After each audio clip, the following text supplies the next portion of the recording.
Good evening, everybody. Welcome to the D&D show. Guess what, guys? Hey. What? Tonight is episode 10. Wow. 10 weeks. Yeah. God, 10 weeks. That's crazy. It is crazy since all of this started. That's absolutely... I'm amazed, actually. I think this is probably the longest running D&D group I've ever had. Yay. This is because I don't have to go anywhere to do it. That's it. In my room. For me. Yeah, brilliant. So thank you, you guys, especially like players. You know, fuck the listeners and the people in Twitch.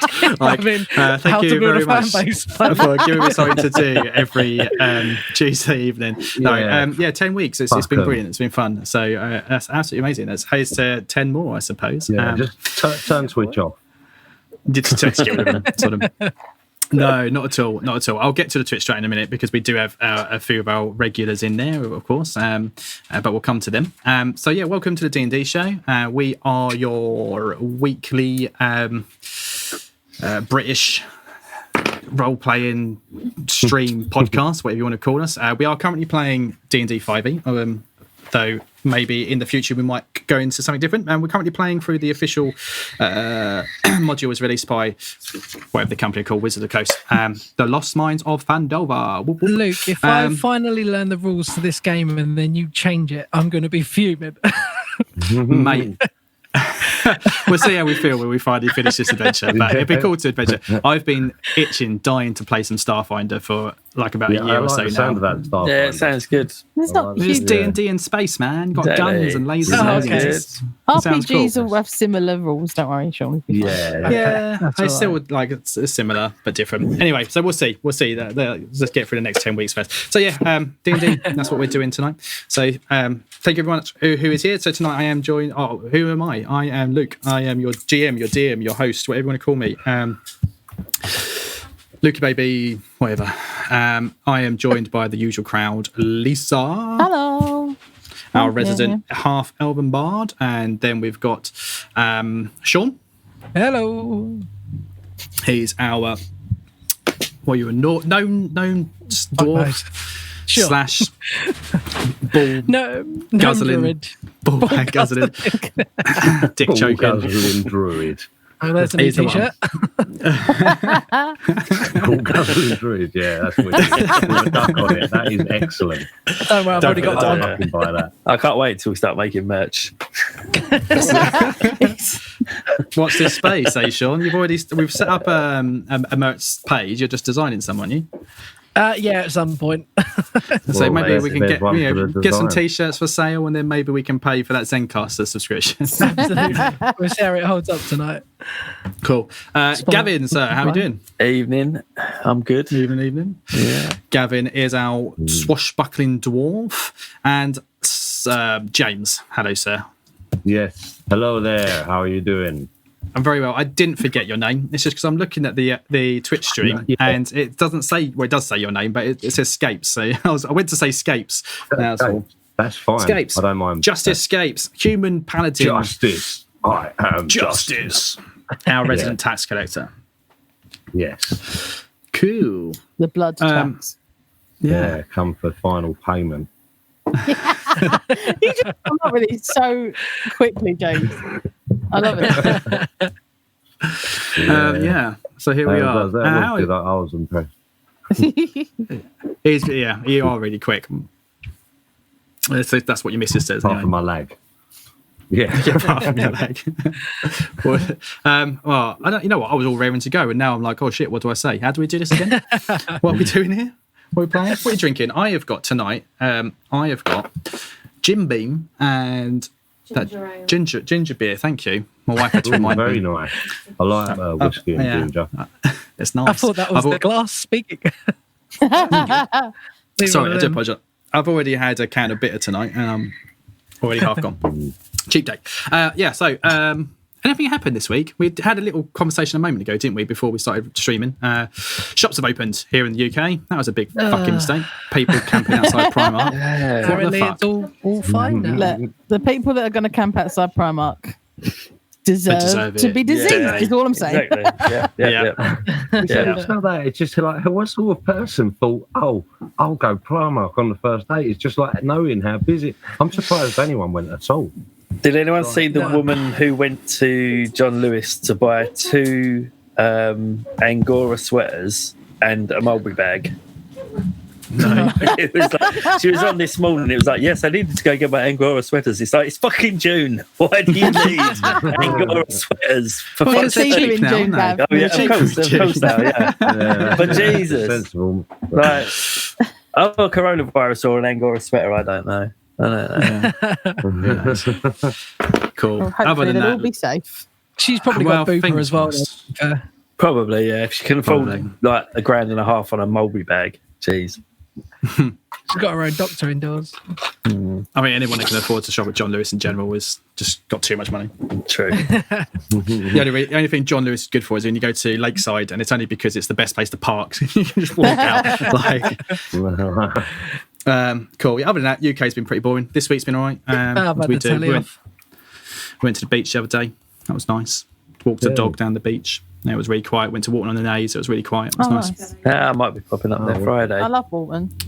Yeah, it was all right. We went to one of my mates lives down in Essex, and he posted a picture he sent me a picture on Saturday of he was at Frinton, and it was dead. There was not a soul in sight. It was like lovely, really quiet. So I was like, oh, we'll go. So on Sunday we drove down to Frinton, and you could, there was just mobs of people everywhere. So I was like, fuck this.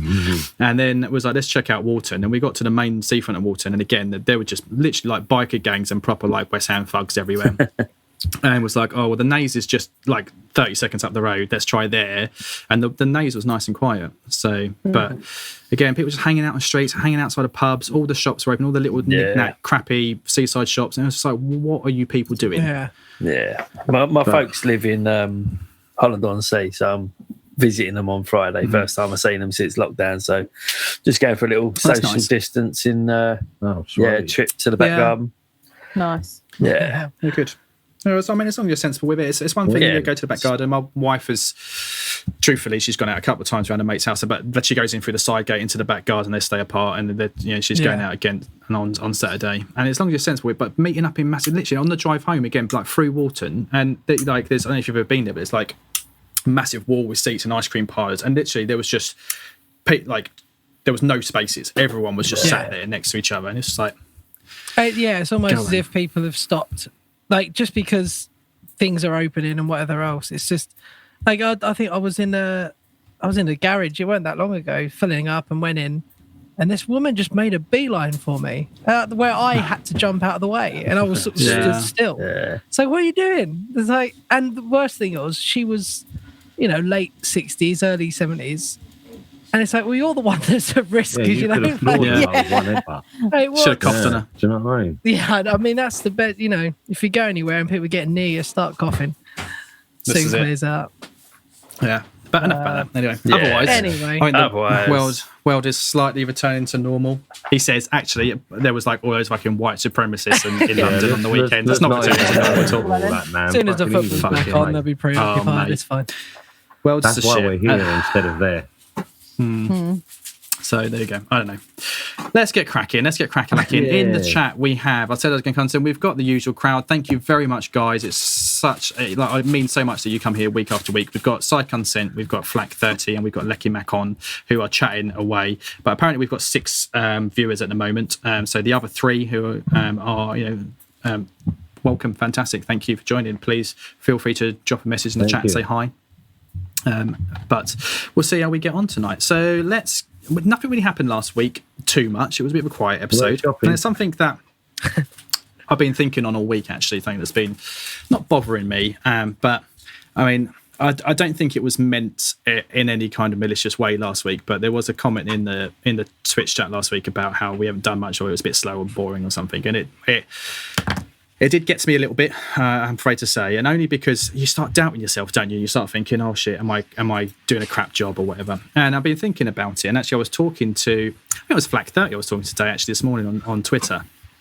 and we're talking about this. It's just how the game goes sometimes. Like, one thing I've said right from the get-go with you guys is that the game for you and for us and for me comes first, and then the podcast and everything is completely second. Like, and I'm not going to try and do a fake show where you know I try my best to railroad you into a script and encounter after encounter to keep the action going. And I'm not going to try. You know, we're not wannabe actors or stand-ups, and I have in the past listened to some. Well, apart from you, actually, you are, yeah. But like, I've listened to some podcasts in the past where everyone on the show wants to be famous, and so they're way over the top and they overproduce it, and it sounds fake. And I don't like those type of shows. So for me, it was always a case of let's do a real show. How just some mates having fun and playing the game, and in the game sometimes you go shopping, sometimes you go and you buy some swords and you buy something, and that's what the game is. So you know, like and Licky Muckon has just said it, sometimes it's just an evening of cozy chit chat and it's meant to be a fun festival, and that's absolutely it. So the fact that you guys had a good time last week is all I really care about. So if it's not your type of show and you want to listen to people who are constantly cracking jokes and doing funny voices, then it's the wrong show, I'm afraid. If you want a bit of a real show... Do you want people that are funny? No, go somewhere else. We're not funny. We're just going to slag off Tories and that's about it. And good role play and things like that. Well, you're in the wrong place. So anyway, like, it's been bothering me. But tonight is going to be... I think tonight's going to be a bit better. Where I'm going to treat you guys because it is the 10-week anniversary, and I'm going to do the catch up for you guys. So just nothing happened. Thank you, God.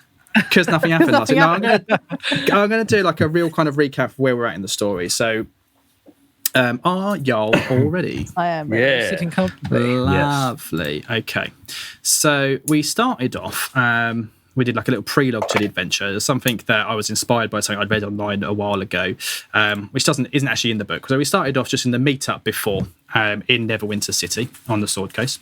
The book suggests that you just start on the road and you're already a group and you're already with the wagon. And I was like, well, let's just do a bit before then and put some kind of setting in place and a little bit of a reason as to why. So we started off, you'd already all kind of knew each other from little tiny jobs that you'd done, and a gentleman by the name of Gungeon Rockseeker had got you all together and contracted you to guard him and a wagon load of supplies down to the little town of Phandalin.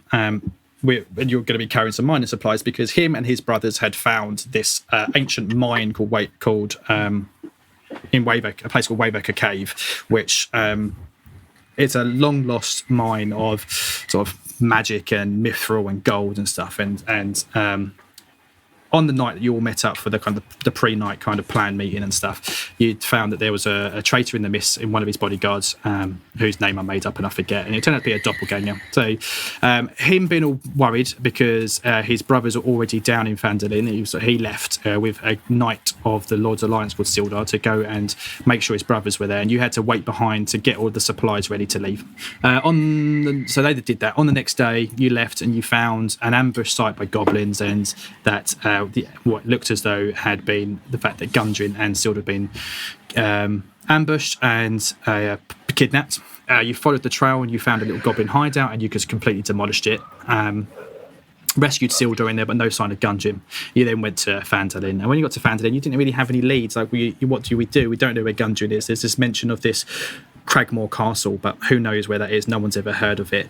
So while Sildar kind of rests up and does his own little investigating, he's looking for a fellow member of the Lord's Alliance called Iarno Albrecht. You kind of mooch around the town and you catch wind of this kind of group of mercenaries, in inverted commas, these ruffians who are shaking up the town and taking kind of money and potentially had murdered and kidnapped people. So you track them, you decide, well, let's go and investigate that. Perhaps it's the only lead we've got, we'll go and deal with that. And again, you went into there and you just completely fucked shit up.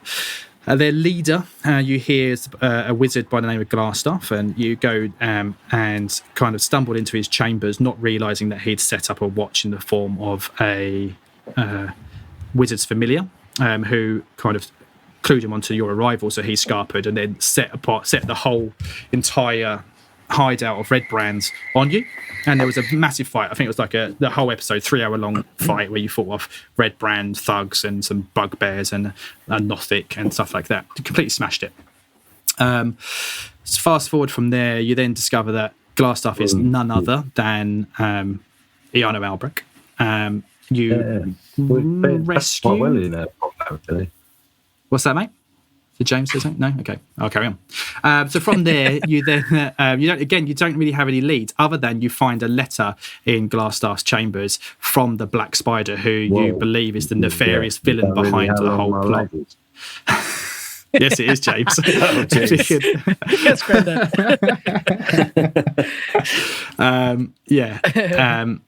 And you report back to Silda, and you don't have any leads, and you're talking. That is insane. I've got to change that. Shut up, Luke.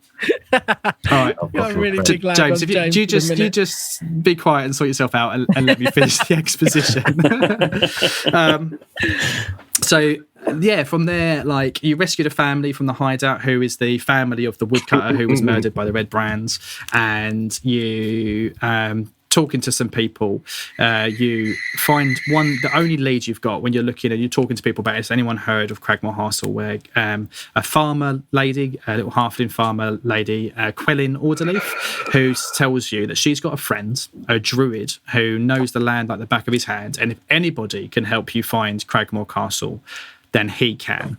So, but unfortunately, just yesterday, he randomly decided that he had to bugger off to the old demolished town of Thundertwee up in the north from Thundertwee, about 2.5-3 days travel. So if you decide that you're going to track him down and find him. Then we did last week's boring shopping episode. On the way, I GM insight behind the curtain. The ghoul fight, you killed some ghouls on the way. That was a completely random encounter that I rolled for. I was rolling dice sort of for every day to see if something happened, and it just so happened that in that night you got a fight, and that's about it, really. And then you've been finished off last week, arriving in Thundertwee. We have done one massive. Did we mention the fact that the zombies were mentioned? So I didn't, but yes, you were told.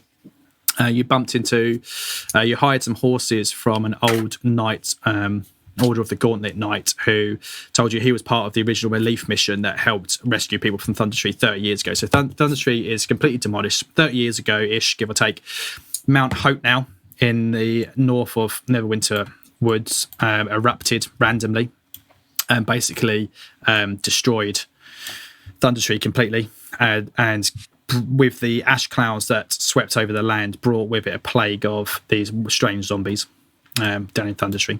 Yeah. So you've gone all over the map so far. We started up here in Neverwinter, and you went down to Cragmore Castle, and then from there you went to Thandalin, and you fucked shit up there. And then now you went cross country. So there was a higher risk of you going cross country, of you encountering trouble as well. And now we're up at Thundertwee. So there we go. Right, so I'm going to take you over to the Thundertwee map. And then I'm going to read some stuff for you. Ooh, new place. So, as you approach Thundertwee, we kind of did cover this at the end of last week. The absolute best piece of D&D writing ever. So, gradually, as you approach, the trail becomes an old, overgrown lane winding between dilapidated buildings choked in vines and brush.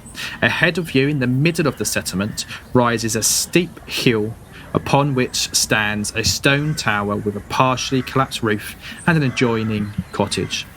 A dirt road hugs the base of the hill and wends its way between old stone houses, many of which are roofless ruins with interiors open to the weather. Other buildings appear more or less intact, and the whole place is eerily silent. A wooden sign is nailed to a post nearby, and it reads, "Danger! Plant monsters and zombies, turn back now." What, is that telling them to turn back, or we should turn back because there's plants and zombies? Depends how I'm confused. Does that mean we're okay? Because they're not there. They're not going to be in there, are they? No, we've been told to leave by a sign. Yeah, we all know how zombies are adherent to signs. You can see what you can see on the map. I've placed you in the middle there. So basically, here we go. So didn't we see a squirrel or something as well? You did. That's right. Right at the end, the place is eerily quiet. There's no sound. There's no wildlife. You can't hear crickets. You can't hear birds. There's nothing. And you might have questioned that was a little bit strange at first, but then you spot scurrying across the path and then running into a bush. One little grey squirrel. Around you, there are a number of buildings, for our audio listeners only. Okay, so as you enter the town, you've got a couple of buildings on the right and one further up on the left, which looks to be some kind of old tavern. So the first building on the right, cowering in the shadow of an old tree, is a crumbled stone cottage with no roof, and there are weeds rampant here. The ruined houses next to that, side-by-side cottages, look as though they might have been the homes of prosperous shopkeepers or well-off farmers in their time. All that remains are collapsed walls and piles of debris from what you can see, and several young trees have grown up in the midst of the ruins. And lastly, the Brown Horse, a weathered signboard by the door of this large building, shows the faded image of a workhorse holding a flagon of ale. The building is sagging and dilapidated, but is more intact than the ruins I just mentioned across the road. What would you like to do? Well, I'm gonna have to take a wander into town, aren't we? Can Pox do anything to sense other druids? No. I was just save you the time. Use the force, Pock. No, like smell them out or something. They're a bit. What sort of time of day is it, Luke?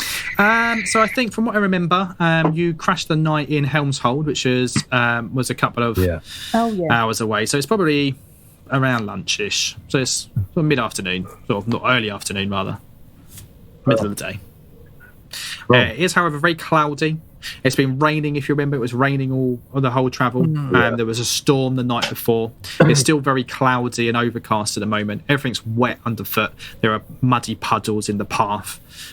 What's left of old kind of cart trails and things like that have gathered into puddles. But at the moment, no rain.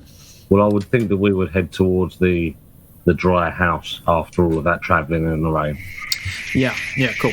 Let me give you a brief kind of general description of the place.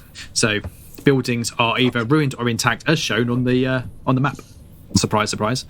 Ramshackle stone cottages, otherwise still standing. Wooden doors, windows. So the windows are covered by wooden shutters. However, they do have a 6-inch wide slit, like arrow slit, in all of the shutters on the windows. But that's about it, really, from what you can tell from where you are. Did you say that the pub was still quite more intact, as if so it's still a structure. Yeah, trees average 30 to 40 feet tall around the town, which you can see, and there's loads of brush, large bushes and things like that, like thorns and brambles, like really heavy thickets that you probably you wouldn't want to willingly kind of try and walk through. But the road, I think maybe head. It definitely seems inhabited. I mean, with the road itself, you would see that it's overgrown. I mean, once upon a time, it probably would have been gravelled or something, but it's like, there's spouts of grass and stuff on there. You're right. You can see that it used to be a pathway. Right. I think maybe head to this pub, see if there is any sign of life left inside. That always seems to be where people are, if anywhere. Mm-hmm. Yeah. Can I see that squirrel still? Squirrel ran away. It ran across. It kind of ran away into a bush. I'm trying to think anything I can do nature-wise, but I'm not really sure. Can I sense undead, please? I'll use one of my. I've got sense undead thingamajig. Mm-hmm. Read the script for me, please. I don't know what it does. Where is it? Divine sense. It is. The presence of strong evil registers on your senses like a noxious odour, and powerful good rings like heavenly music in your ears. Oh, okay, fair enough. As an action, you can open your awareness to detect such forces. Till the end of your next turn, you know the location of any celestial fiend or undead within 60 feet of you that is not behind total cover. So that sentence right there, you would know this. That means basically, if it's behind a wall, you're not going to sense it. So it'd be useful. Bush.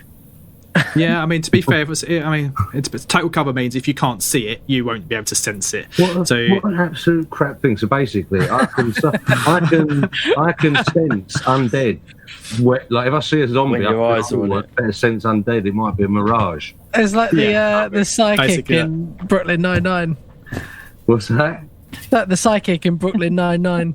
I'm feeling a B, a U. Oh yeah, Yellow. I do. Great impression though.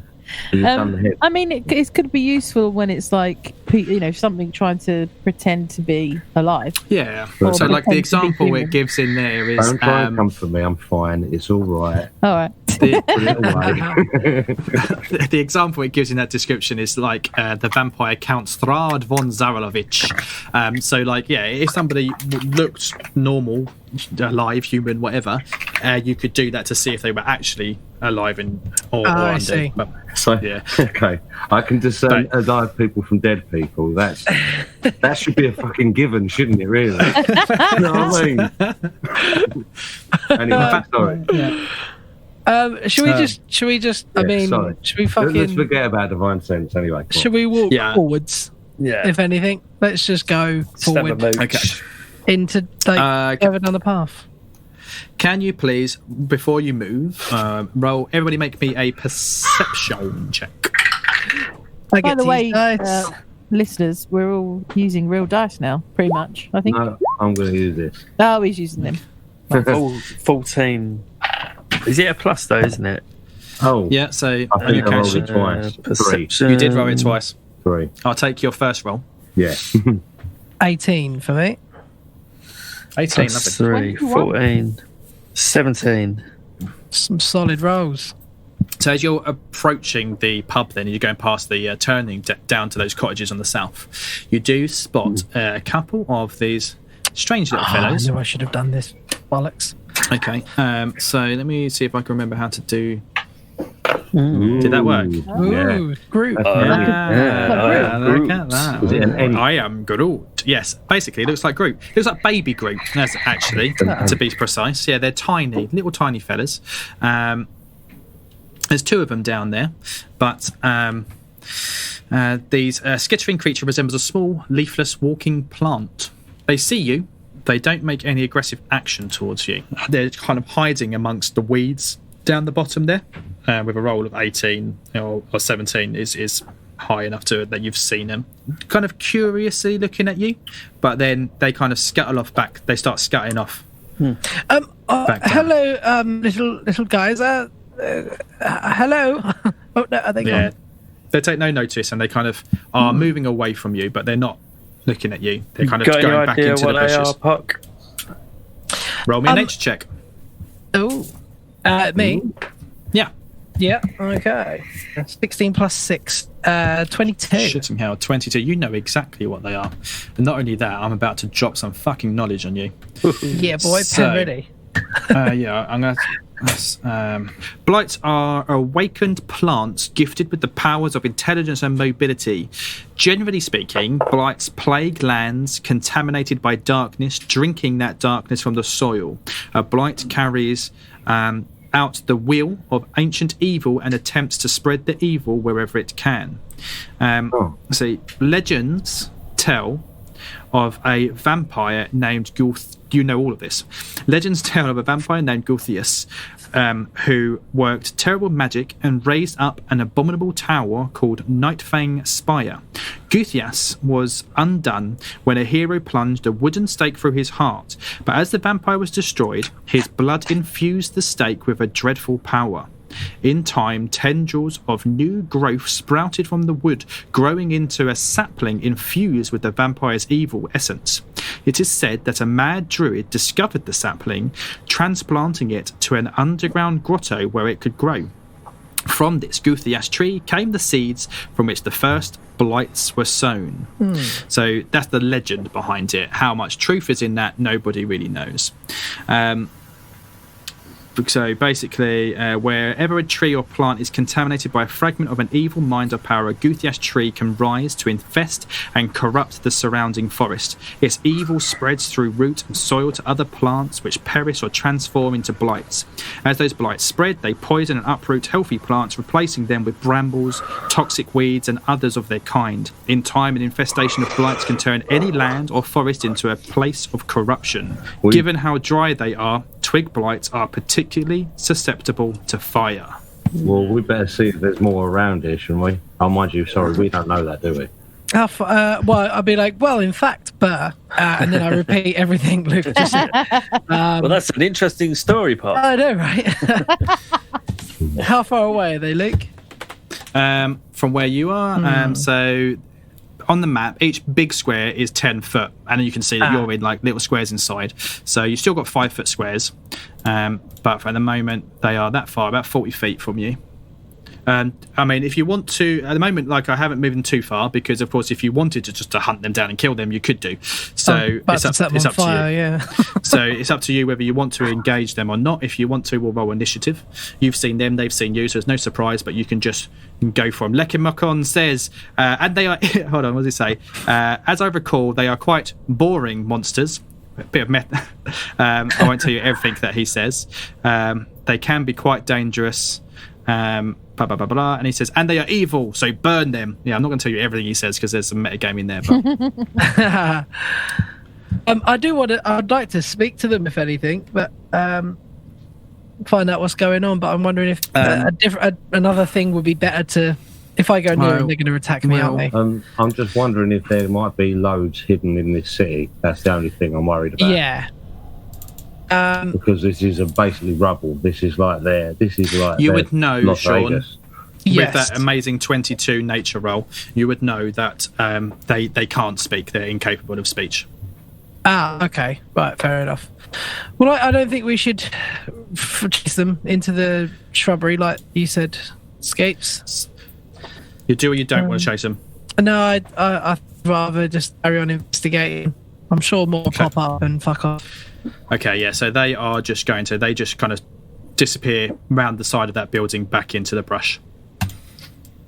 Yeah, I think you were right there, James. Yeah. Yeah, let's just stay on our guard anyway, because this place is crawling with Jawas. The sign did say, beware danger plant monsters. Yeah, that's what you had fair warning. You had fair warning. Who's got? Where did you want to go to the? So you want to investigate this pub up the top? Yeah. Yeah, I think it seems to be the only place that has a roof. Okay. So feel free to move yourselves up. Is this the pub here? To see.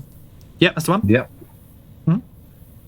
Does it matter how many squares we move? No, because you're out of combat at the moment, so you can just position yourselves as if you would want to position yourselves if you're going to open it. You can see on the drawing, so that square is the door, obviously. You can see that just there's a window, with arrow slits. Can I look into the arrow slits? You certainly can. Face first. Yeah, and I'd like to investigate the door. Right, Millicent, you're at the window on the left, which is just there. Let's have a look. You look through that window. You do have dark vision, don't you? Yes. The western portion. So it looks like, from what you can tell, it looks like maybe an old kitchen. You can see like a really old, dusty stove, and you can see some. Against the far wall, you can see some kegs and stuff as well. So it looks like it doubled as like a cellar room as well. But other than that, you don't see anything else of interest in there.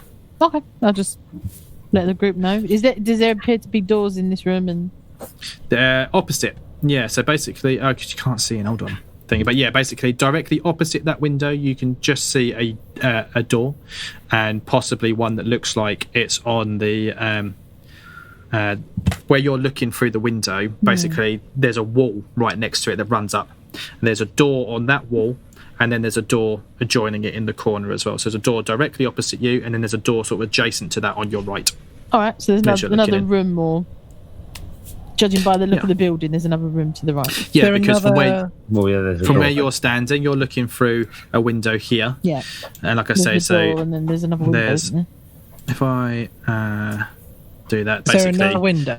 Yeah, so directly opposite there's a door, and then basically where I've just drawn that arrow for you, if you can see that, there's that's basically like a wall. Gotcha. So you can see there's a whole other half of this building that you haven't looked at yet, which is where the front door is. Yeah. There's another window just here. Can I have a look through that, please? If I can, if I'm tall enough. How tall are you? 4 foot or something? 3'5". 35. That's big. Okay, so this side of the room, basically filled with old furniture, tables, chairs. Looks like a pub common room. There's a bar in there as well. Roll me perception. Oh, yes, dice. 18 plus 3, 21. Nice. There are, you can see a couple of bodies slumped against walls and on the floor, basically, which look quite well preserved.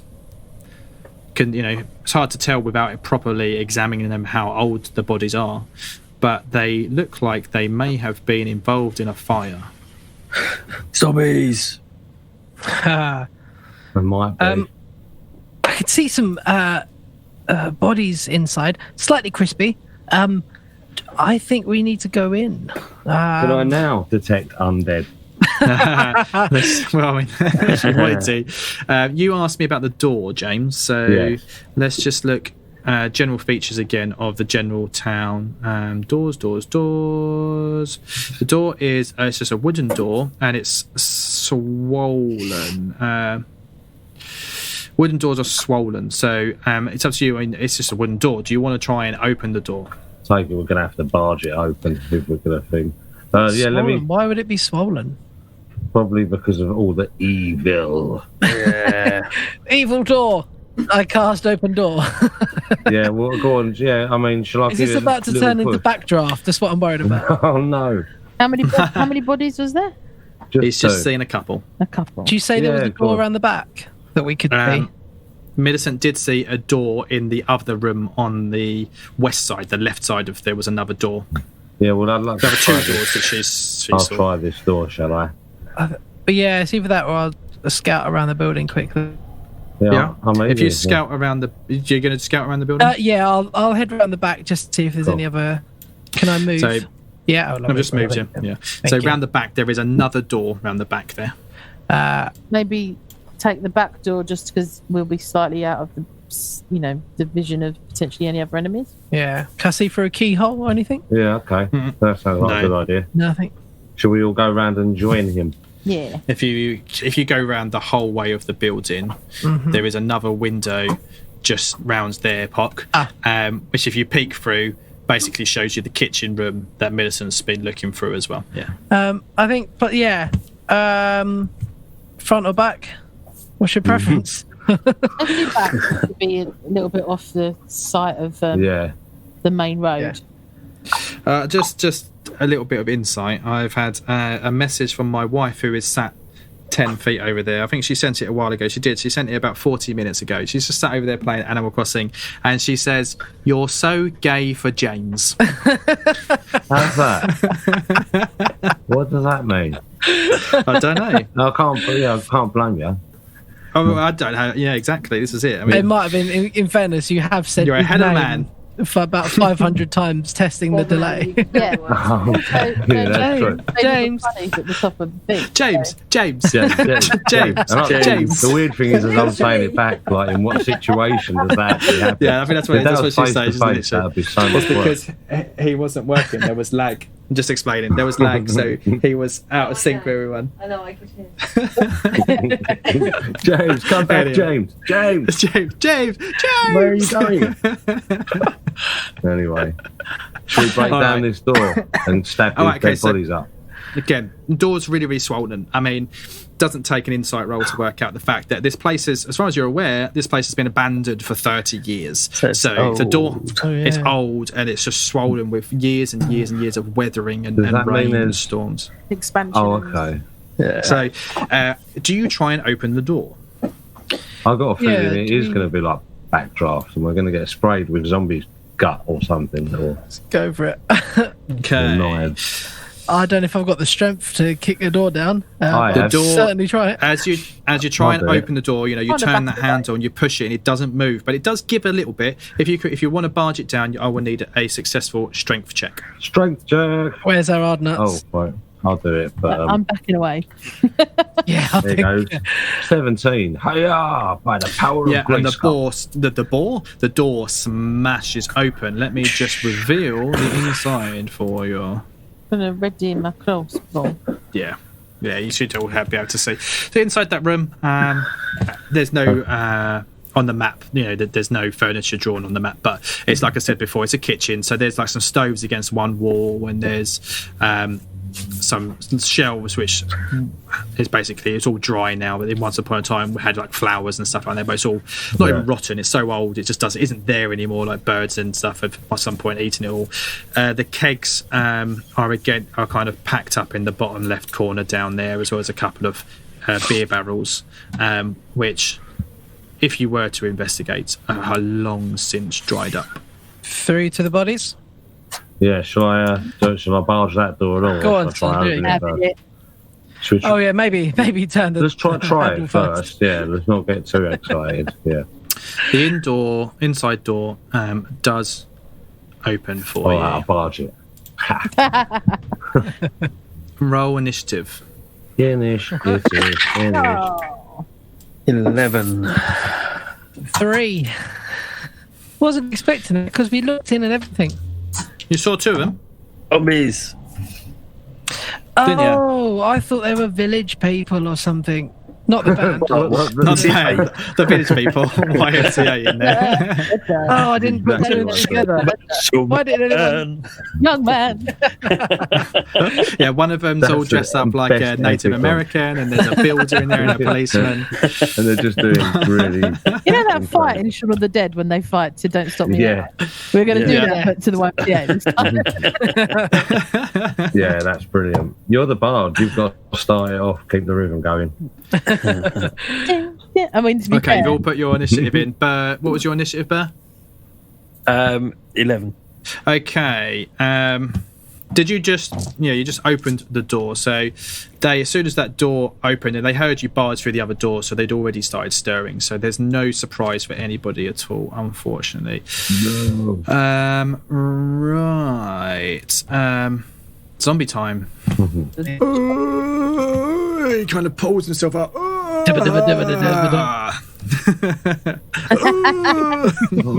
right, mate? You need to drink some water. Core. What was it he said? Oh, you could have at least thrown in a retro. So what he said? Don't let him touch his. Right, okay. Don't let him touch your scapes. Right, he charges the zombies they're talking about. He's not going to touch him. He's a tank. You can try. Yeah. 16 against your armor class. This is 19. So he misses you. He stumps up and he kind of like slams down at you with his zombie arms. Yeah, one idiot. Oh, an idiot. Millicent, you're up. oh, Oh dear, I'm in the way really. bit of a bad position, isn't it? It is. You could potentially, for example, like you could move into the corner, ready your bow, and say, when I've got a clean shot, when James moves out the way, I can shoot. And then, here's a little bit of metagaming, but James could, in theory, on his turn, back out to open the doorway to let them kind of filter in, and you could do it something like that. I mean, if we're claiming this line of sight that I've got right now. Oh, absolutely! You can shoot through your opponent, through an ally. But I actually want to cast a spell, and it's a range. It's not a ranged spell attack. It's just within range. This effect happens. So I'd allow it. So it's up to 3 creatures of my choice that I can see within range. Must make a charisma saving throw. Yeah, they ain't got a lot of charisma. I'm casting Bane. There we go. I've done it. So you can see.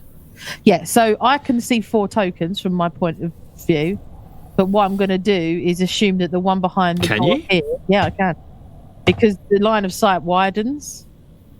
Right. So, but either way, I can only attack 3 of them anyway. So I'm going to go this one, this one, and this one. And not the one behind the door, yeah. Because I wouldn't really be able to see him anyway. No, so I was just kind of looking at your token, and I can't see the one in that top left corner. There is one there. I can see, but do you know what? Do you know why? It's because it's because on my screen they all have a little health bar. So the health bar of this one is on top of the other token, which is why I can't see it. Oh, right, okay. That's why I can't see it. But Right. you can just about see it. Yeah. Either way, the ones that I actually can see, those three, will need to make a charisma saving throw. So up to 3 creatures of your choice that you can see within range of charisma saving throw. Target fails this saving throw. Makes whenever a target that fails this saving throw makes an attack roll or a saving throw before the spell ends, the target must roll a d4 and subtract the number rolled. Okay, cool. So 3d20. It's a DC 13. So pass, fail, fail. So we'll say the first one is the pass, and then these other 2 at the back fail. Yeah. Great. Okay. So it means that when they attack, they have to roll a d4 and take that away from their attack or a saving throw. Basically. I'll remind you anyway. I'm confused by that thing that I've just done. So you've seen those rolls come up in the chat. That's weird. So d20 plus minus 3 equals 6 plus minus 3, which is 3. So what's this? Oh, so it's rolled it with advantage. So that okay. That's why. So we'll take the first one. So it's 3 minus 1, 9. So 3 fails. Oh shit. Oh, cool. excellent. Yeah. Cool. Because they didn't have advantage, so I'll just take the first roll. Okay, lovely. So Bane. So they all have to have a minus something to their thingamajiggy. -4. Right, cool. Who's next in the initiative then? One of the zombies. So It's a good job we've got a roadblock standing in the way, haven't we? This is it. Yeah, I'm thinking I'm going to stay there for a minute because once I kill that one, you Are can you get Quite through. handy, isn't it? Yeah. Just going to stay put there, Millicent, or you're not going to move at all or anything? No, because Okay. I'm going to, I can't really imagine that that's a good spot for me. I don't really know, so you can move through an ally's space, but can you make an attack? So if there's a zombie in the way, I don't think any other zombies can actually do anything. I don't think they can get in while one zombie's blocking the door. At least be at a disadvantage, I think. I don't know the rule on that. I think I'm going to say that, you need to be able to control a 5-foot square for melee combat, and at the moment, this zombie's controlling that square. If he could get through into the room, he'd be able to pass through it, but he can't step in there, take an attack, and step out.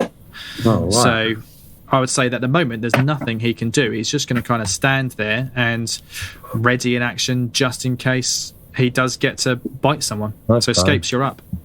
All right, well, I want to, first of all, can I use my bonus action before my action? Yep, you can use him in any order you like. Okay, I'd like to Hunter's Mark him. Okay, cool. So I'm going to roll to hit with my +1 longsword.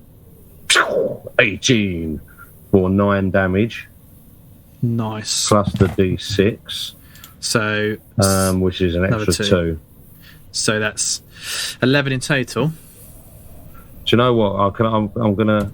Oh, no, I've already used my bonus action, so Can I you can't... please make me a Constitution saving throw?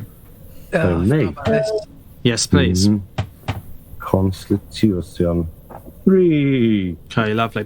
So as you hit it and it kind of staggers, a big puff of ash kind of comes off it, kind of coughs, and this massive dust cloud erupts from it, and you breathe some of it in.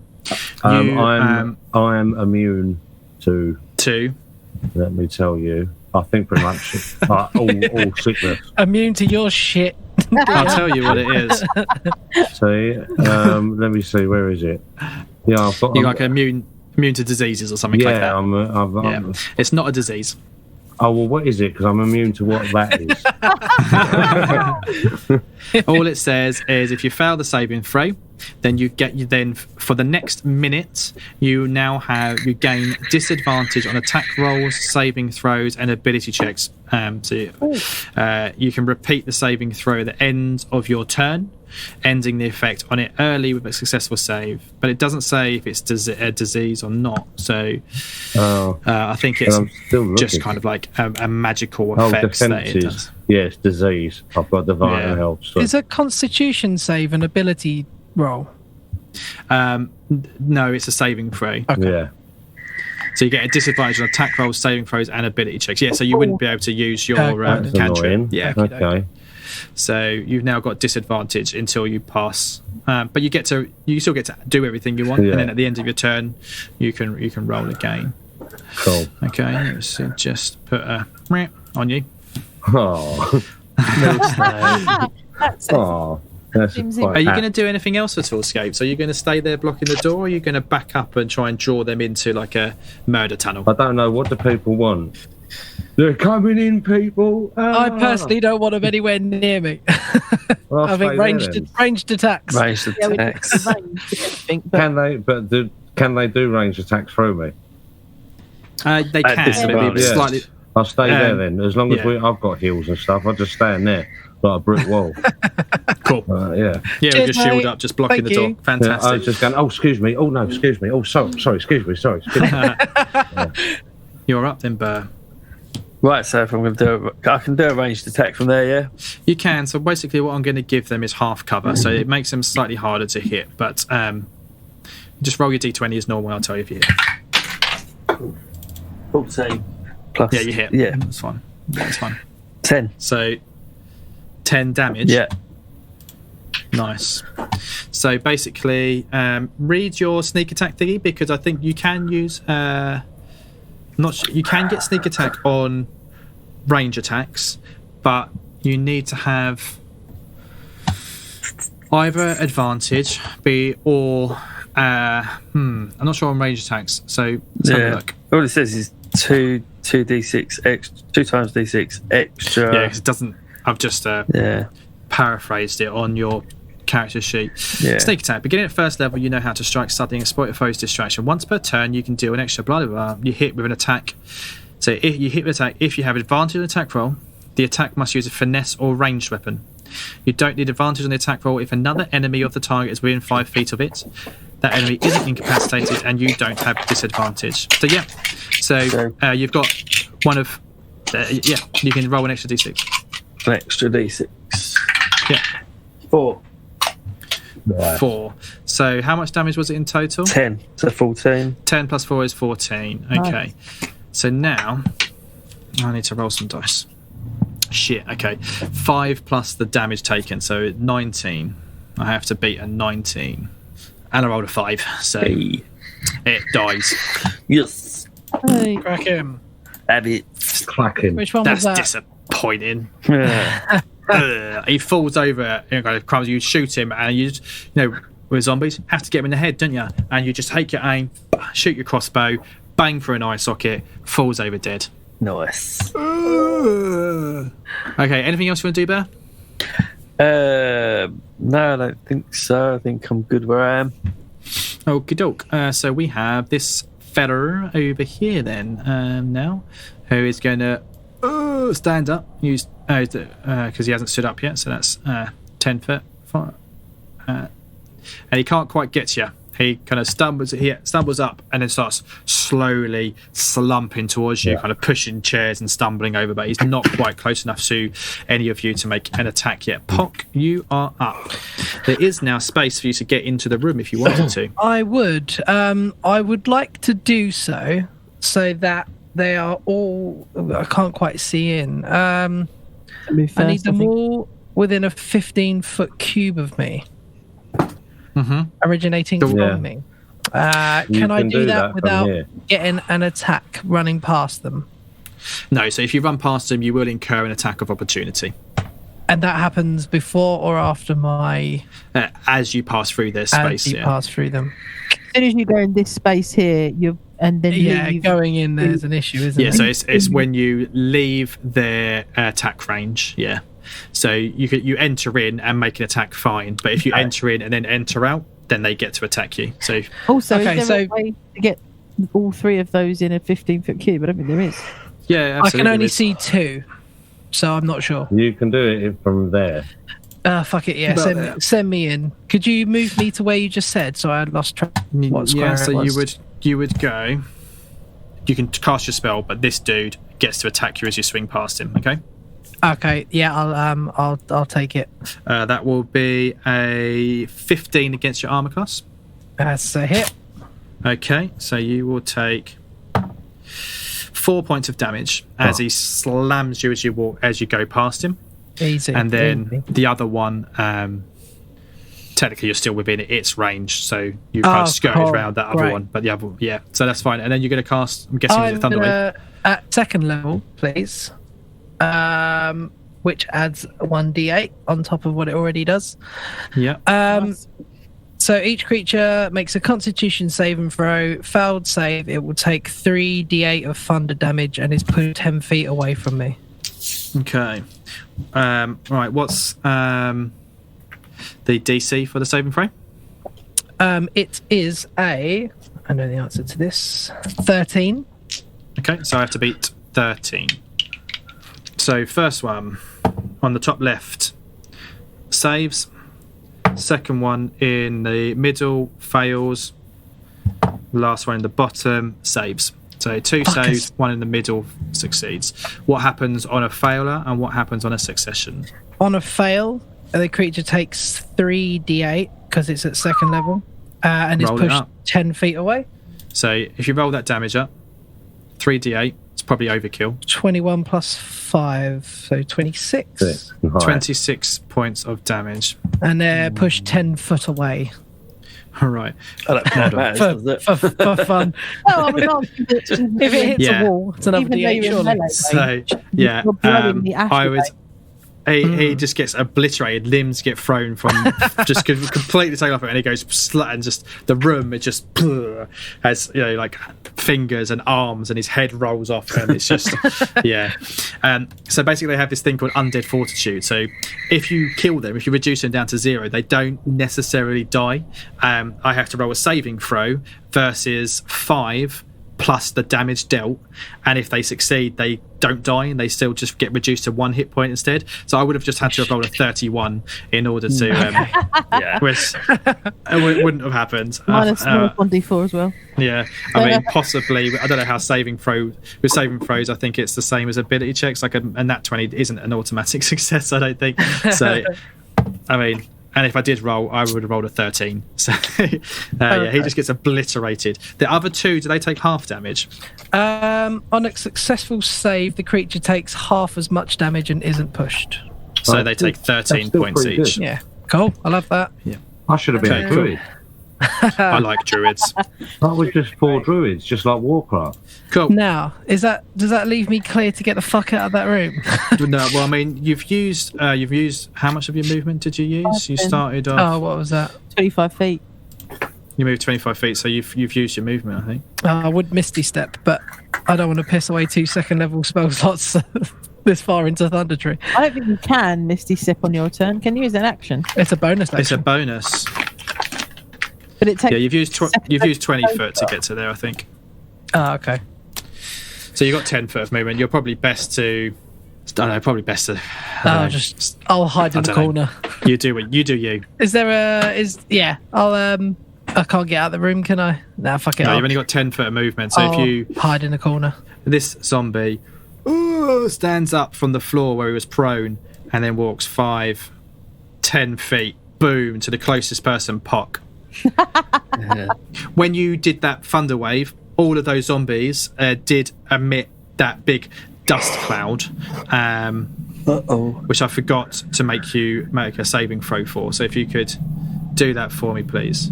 Natural 20. You're fine. So you just nice. kind of manage to hold, seeing what happened to escapes already, you manage to hold your breath, don't breathe any bit, and you're fine. Cool. That's fine. Okay, so back to where we are. This zombie stumbles towards you and goes to slam, and does so with such great force that he rolls a natural 20. Fucker. No. So you are going to take 9 points of damage. Well, it could be because I worse. rolled quite badly. Could be worse. And that's it. That's the first round's done, isn't it? So, Millicent, you're up. Okay, I'm going to take my 30 feet of movement to survey the situation. And I say, oh, fuck, there's a situation. Because I know half of these dudes are still here. Very, very quickly, Lecky Macon, I'm going to get to your comment in a minute. Please, if everyone can remind me, just before the break, I want to touch on something that Lecky Macon has brought up, but we'll carry on. We'll do this combat and then have a break. So we'll carry on, Lisa. Thank you. Yeah, I'll try and remind you. You still got your bow out, haven't you? Yeah. I'm still... So as you ran through the door, you've run past a zombie in this top corner who's going to make an opportunity attack against you because you've run out of his reach. Clock he was still alive. So yeah, if I take... So that'll be 17 against your armor class. That hits, I believe. Yeah. Okay. So you will take 6 points of damage as you run past him into the room. Okay. Should I make a concentration check first for my spell? Oh shit! There's supposed to be. Oh no, because is it -4 every roll? Minus 1d4 for any attack. But that one at the top, Luke, isn't Bane, is he? He's saved. He's not. He's saved. So yeah, he's not Bane. You did cast it, him. so that's fine. So that wouldn't have affected him. And the other guy rolled a natural 20, so you can't. A natural 20 is just a natural 20. So that's good. That's good. We're all right. Yeah. We're okay. I'm not cheating just yet. D&D police are on the way. Constitution save for my concentration check. Yeah, so you've taken damage, so you need to roll a concentration check. So is it just a DC 10? Yeah. Oh, that's a great question. Don't know. It's a 6. I probably failed it. So yeah, it's going to be a fail. Yeah. So Bane is concentration. That's really annoying. I didn't know that guy was there. Shit. So they are no longer baned. Okay. Yeah. I'll take all the fuss I went through putting that on there. Shouldn't have come. Regretting all of my choices now. Gonna panic and hit him with the sword. The one next to you. You've got your bow out, so you'd have to drop your bow on the floor, will do which that. you'd use fine. Yeah, and draw your sword. Yeah. You've got a short sword now, haven't you? So roll it up. 13. I don't think that hits. That will hit. Oh. Alright. Yeah, against the one fighting Pock. Yeah. Roll the damage. Oh, 7. 7 points of damage. Still standing. One thing you'll notice when you hit it, there is no eruption of dust on this one. Okay, I will. For the rest of my turn, I will look concerned. There you are. Very quick question, Luke.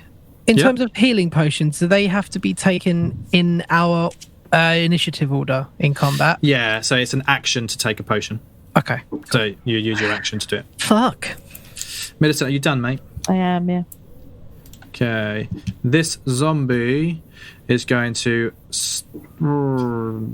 stumble.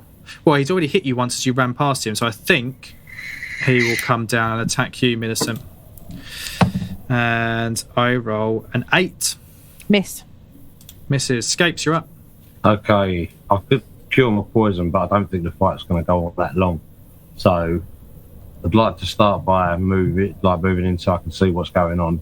Yeah, you've got your 30 feet. Yeah. And then I'll attack the guy to the south of me. Do it. Roll it up. And I've got to roll it as disadvantage, I think, haven't I? You do. You have disadvantage, yeah. So 2 d20s and take the lowest. Yeah. 1. Oh, dear. 9. 9's your lowest. Yeah. That's a hit. Oh, it's a hit? Yeah. Oh, jolly good. 12 points of damage with that one, yeah? Yeah, 12 points of damage. Oh, and Hunter's Mark as well. Okay, so add that on as well. Yeah, because I mean, the thing is I didn't get to change my Hunter's Mark. That's all right. You use a bonus action to change it, I think. So that's fine. If you move it, it just goes on to it. Yeah, I'll allow it. That's fine. Yeah, okay, thank you. So you've done 12 points of damage, and then I'll add on your Hunter's Mark damage. Yeah. Another d6. Thank you, mate. Oh, 6. Nice. So 18 points of damage. Okay. It dies. Yay. Yay. How did you kill it? Just lop off its head? Well, oh, yeah, I don't want to, lop off its head quick and Hold clean. your breath. Yeah, that's cool. I mean, I don't want to poke it in case it pops, you know what I mean? No, yeah, so you just lop off its head. Again, there's no... Very gently. Dust pops out of this one. Oh, jolly. Is that your go over, sir? Well, I don't... you get to roll the save. If you're finished, at the end of your turn, you re-roll your saving throw against the effects of the dust. Okay. Yeah, I suppose I'll do that then. 15. Lovely, you pass. So you're no longer under the effects of this snail-like thing. Excellent. Got you eventually. Sorry, mate. Yeah, I'm going to move into the room. Well, I can shoot him from there anyway, can't I? Yeah, you crack on. Mm-hmm. It's fine. I'll shoot him from there. Natural 20. Oh, yeah. Nice. Okay, natural 20. So roll your normal damage dice. A 1.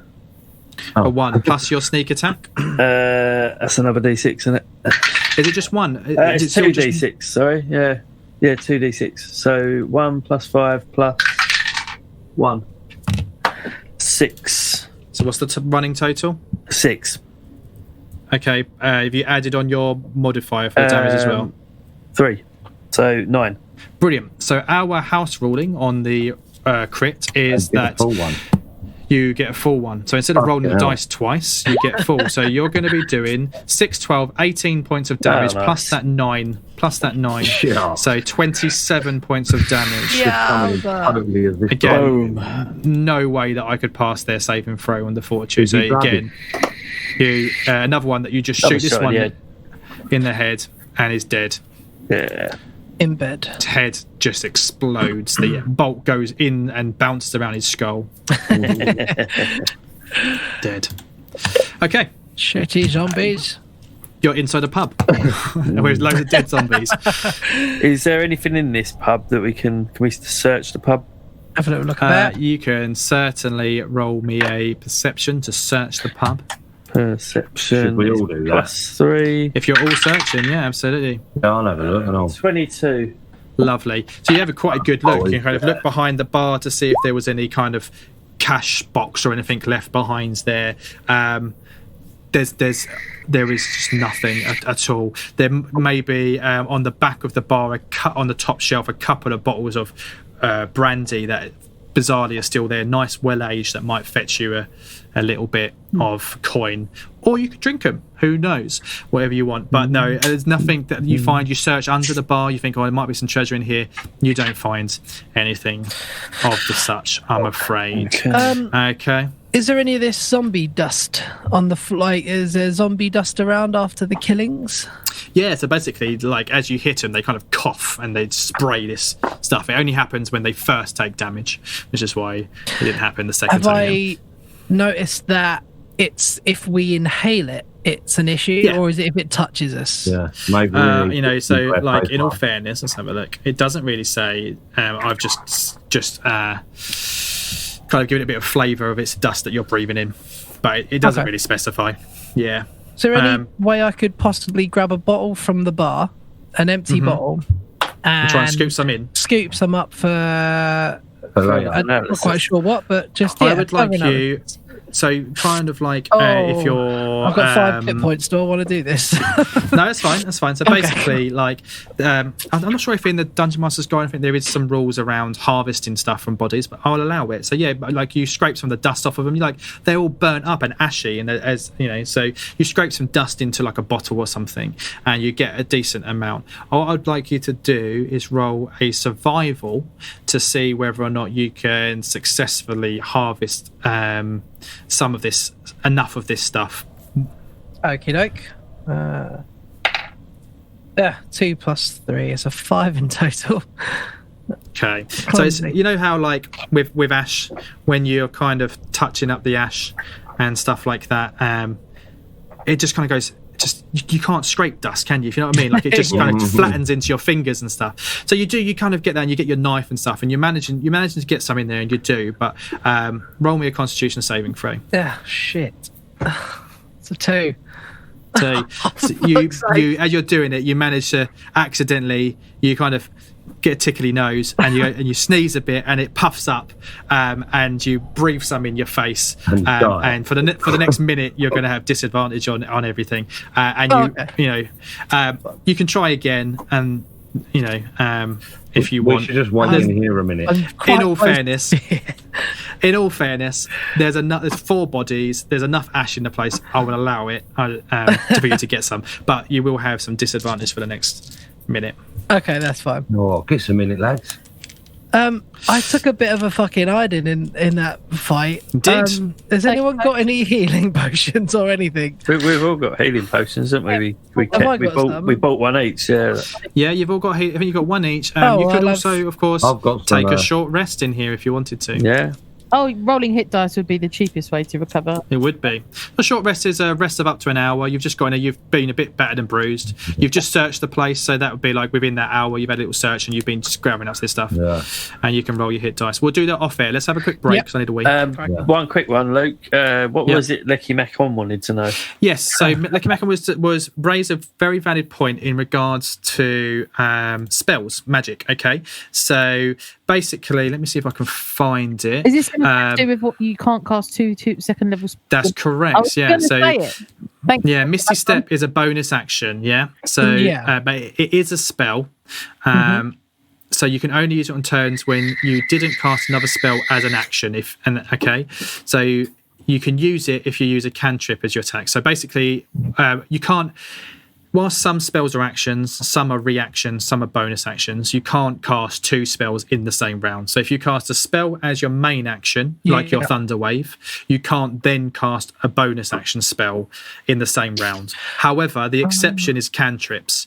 If the cantrip is a bonus action, you can, but not if the cantrip's a main action and the spell was a bonus. It's a little bit confusing. Something that we need to research. One last thing. Spell.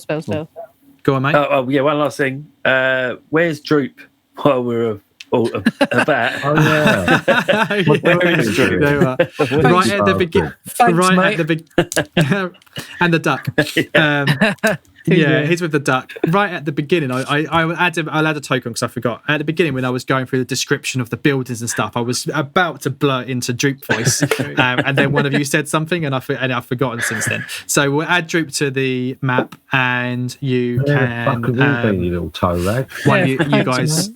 I'll give control of him to James Escapes, so he's kind of viewing him as his Lord and Mighty at the moment. But I'll do that in the break. So thank you very much for sticking around with us. We've got 8 people in the chat. We're going to go for about 2 hours. Hello, everybody. We'll be back in 5 minutes or so. See you in 5.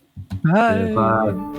The D&D show would like to thank Sword Coast Soundscapes on YouTube for the music and sound effects used in this recording. Find him on Twitter at Sword Coast Sounds. Also, a massive thank you to Lewis Gale for producing our amazing theme tune. Follow him on Twitter at LewisSWGale. Lastly, from all of us here at the D&D show, thank you for downloading this podcast. You're breathtaking. See you in part 2.